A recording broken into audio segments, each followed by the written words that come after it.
Assalamualaikum warahmatullahi wabarakatuh. Saya Dian Mustafidah dari Fakultas Hukum Universitas Islam Malang.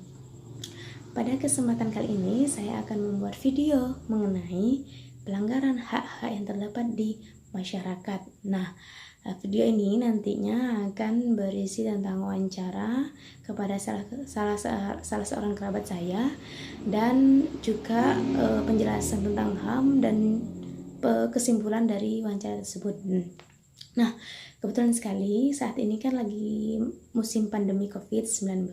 Nah, juga pemerintah lagi sibuk-sibuknya memberi bantuan kepada masyarakat mengenai bentuk kepedulian mereka, karena juga masyarakat ada sedikit kendala, yakni pending atau pemberhentian kegiatan dalam beberapa waktu, dan itu juga membuat mereka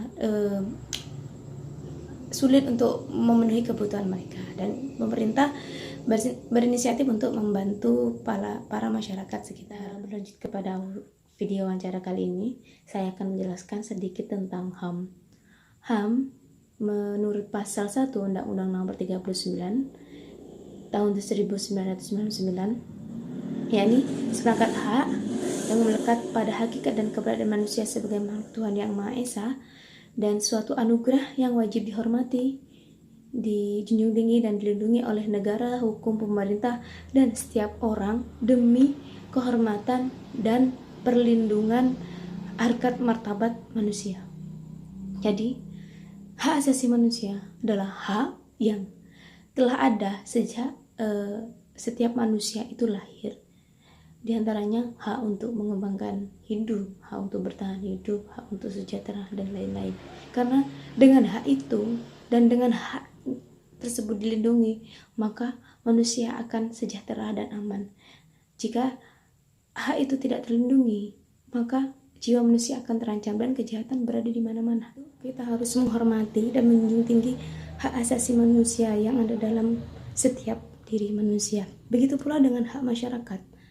Hak masyarakat salah satunya mendapat pekerjaan, bisa sejahtera, mendapatkan hidup yang sejahtera. Nah, dan itu juga salah satu kewajiban dan tanggung jawab pemerintah untuk melaksanakannya, karena itu sudah terdapat dalam Undang-Undang Nomor 39 tahun 1999 tentang kewajiban dan tanggung jawab pemerintah terhadap masyarakatnya yang diimplementasikan ke sosial, budaya, dan yang lainnya.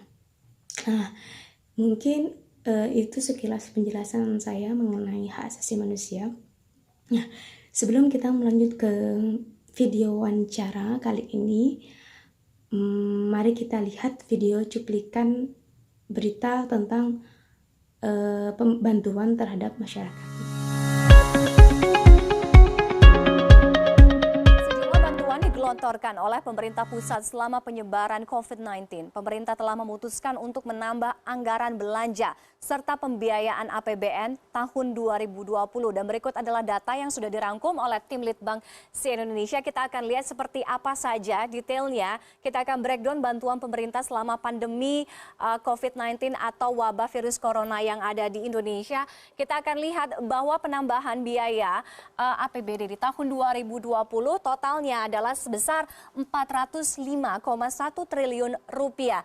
Nah, anggaran sebesar 405,1 triliun rupiah ini dialokasikan atau disebar ke sejumlah sektor. Kita lihat yang pertama, di sektor atau bidang kesehatan berapa dana yang dialokasikan, yaitu anggarannya adalah sebesar 75 triliun rupiah. Kemudian di perlindungan sosial juga dialokasikan anggaran sebesar 110 triliun rupiah. Lalu untuk insentif perpajakan dan stimulus kredit usaha rakyat jumlahnya mencapai 70 triliun rupiah atau tepatnya 70,1 triliun rupiah.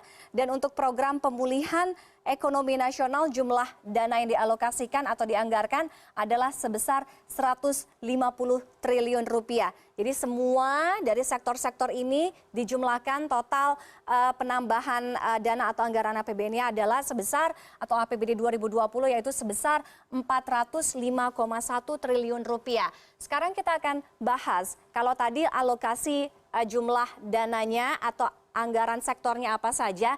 Nah, ini bantuan langsung apa saja yang akan diterima oleh warga, yang akan diterima oleh masyarakat secara langsung. Yang pertama adalah mereka yang menerima atau penerima bantuan program Keluarga Harapan atau PKH yang akan mendapatkan dana yang lebih besar dibandingkan yang sebelumnya. Jadi ada kenaikan di sini untuk bantuan atau penerima bantuan program Keluarga Harapan.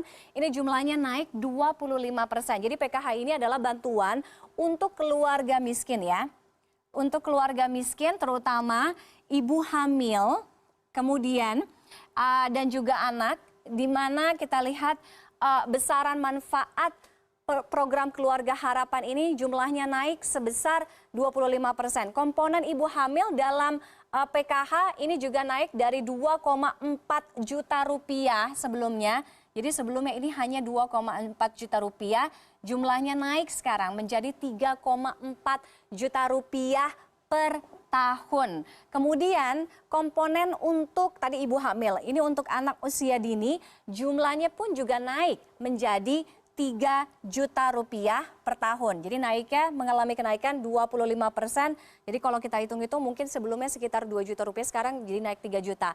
Nah selain itu ada juga komponen untuk disabilitas. Ini yang jumlahnya juga naik menjadi 2,4 juta rupiah per tahun.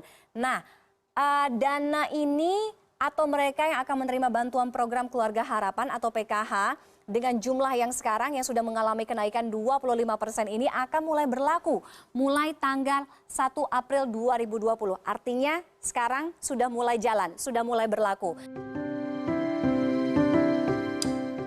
Nah, sekarang saya sudah bersama bule saya, Bule Lutfia. Saya boleh tanya-tanya ya, Bu? Ya, silahkan. Begini, Bu. Jadi, di masa pandemi COVID-19 ini kan kegiatan pernah sesekali kemarin beberapa bulan terhentikan, seperti pekerjaan, belajar, dan beberapa yang lainnya. Nah, kalau masalah pekerjaan, yang kan ada juga yang di PHK gitu ya, boleh ya. Nah, itu kan mereka pastinya kekurangan untuk membiayai hidupnya, untuk gaji mereka yang sebelumnya. Nah, itu gimana kalau misalnya mereka kekurangan uang, apa ada sesuatu hal yang harus dijual atau gimana?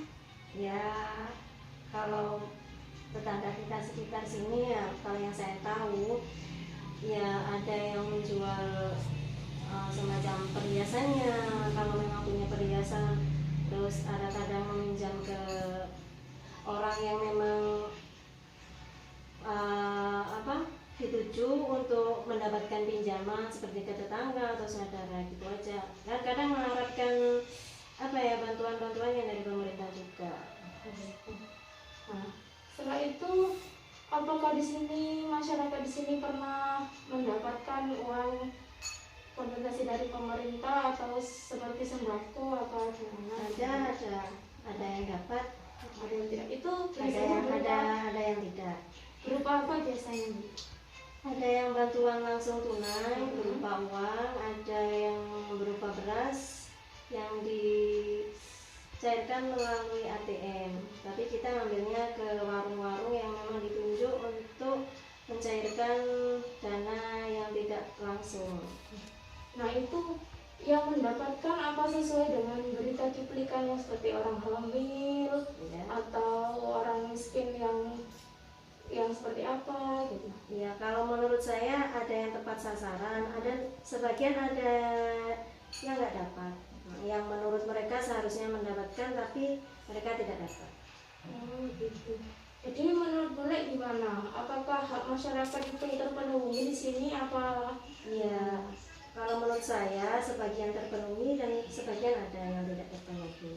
Mungkin dari pendataan tiap RT ya, ada yang mengajukan kan dari RT, ada sebagian yang tidak tersentuh gitu. Itu yang deh. Ya, sudah, terima kasih, gitu aja. Nah, jadi seperti itu wawancara kali ini. Kesimpulan dari wawancara tersebut yakni bahwa hak-hak masyarakat yang seharusnya diterima, yang menjadi tanggung jawab dan kewajiban pemerintah itu tidak semuanya terpenuhi, karena informasi yang saya dapat selain dari wawancara, sebagian desa di wilayah saya juga ada yang tidak mendapatkan bantuan dalam pandemi COVID-19 ini, dan juga tetangga saya yang hamil juga tidak mendapat bantuan. Padahal tadi di video berita, cuplikan berita tadi bahwa salah satunya yang mendapat bantuan yakni orang yang sedang hamil. Tetapi kenyataannya tetangga saya juga tidak memperoleh bantuan tersebut. Dan kejadian ini menurut saya pelanggaran HAM terhadap masyarakat, meskipun mungkin pelanggarannya tidak sebesar pelanggaran-pelanggaran yang lain, tetapi jika pelanggaran ini atau kejadian ini tidak terpenuhinya hak masyarakat akan jika terus berlanjut, maka ini akan mempengaruhi kesejahteraan masyarakat. Nah, dan itu adalah salah satu hak yang harus didapatkan oleh setiap orang. Jika itu tidak terpenuhi, maka itu bisa menjadi pelanggaran hak asasi manusia. Dan semoga untuk kedepannya pemerintah dapat lebih memahami masyarakat yang seharusnya mendapatkan bantuan, lebih observasi kepada wilayah-wilayah yang mendapatkan bantuan, dan semoga pemerintahan kita dapat lebih baik untuk tahun kedepannya. Mungkin itu saja dari saya yang bisa saya sampaikan, kurang lebihnya mohon maaf, dan juga bila ada salah kata saya juga mohon maaf. Demikian saya akhiri. Assalamualaikum warahmatullahi wabarakatuh.